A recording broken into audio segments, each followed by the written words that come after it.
आज विवेकानंद जयंती के दिन हम सब स्वामी विवेकानंद जी को याद कर रहे हैं। कभी ऐसे लोग हुए हैं जिनसे दुनिया में लोग इंस्पायर हुए हैं, उनसे प्रेरणा ली है। स्वामी जी ने अपने जीवन भर और इतनी कम उम्र में दुनिया में कोई ऐसा व्यक्ति नहीं रहा होगा जिसने इतना बड़ा संदेश दिया हो। समाज को सुधारने के लिए,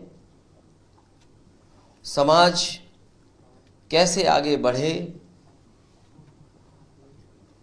और अपने विचारों से लोगों का जीवन कैसे बेहतर हो, उसके लिए लगातार स्वामी विवेकानंद जी काम करते रहे।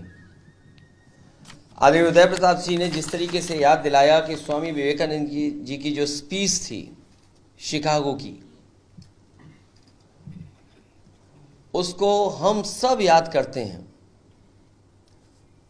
उस घटना को सबसे महत्वपूर्ण माना जाता है और लेखक ही नहीं, लीडर्स, भारत के पॉलिटिकल लीडर्स, दुनिया के और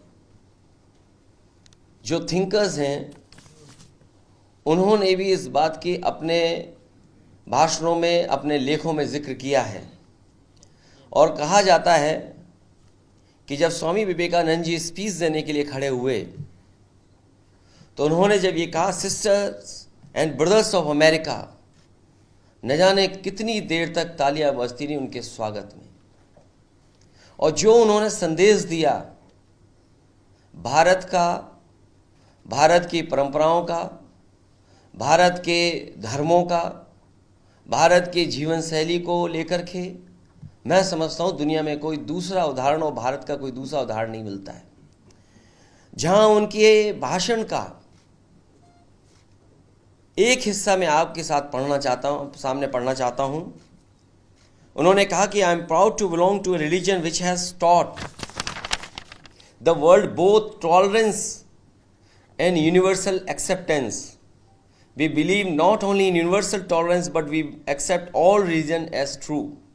I am proud to belong to a nation which has sheltered the persecuted and the refugees of all religions and all nations of the earth.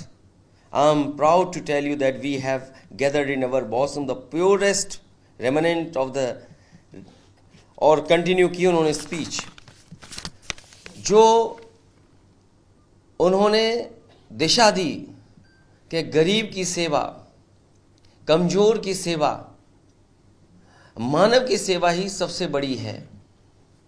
और आज के माहौल में जो भारतीय जनता पार्टी ने रास्ता अपनाया है वो समाज को बांटने का है, टॉलरेंस का रास्ता नहीं है। जो शिक्षा स्वामी विवेकानंद जी यूनिवर्सल एक्सेप्टेंस की, वो रास्ता भारतीय जनता पार्टी का नहीं है। इसलिए आज के दिन जब हम स्वामी जी को याद कर रहे हैं, स्वामी विवेकानंद जी को याद कर रहे हैं, तो ये संकल्प लें कि उनके बताए हुए रास्ते पर उन्होंने जो समाज की सेवा के लिए शिक्षा दी, उसको अपना करके और उनकी तमाम बातों को अपने जीवन में अनुकरण कर करके उस रास्ते पर चलने का काम करेंगे। यही सच्ची श्रद्धांजलि उनको होगी।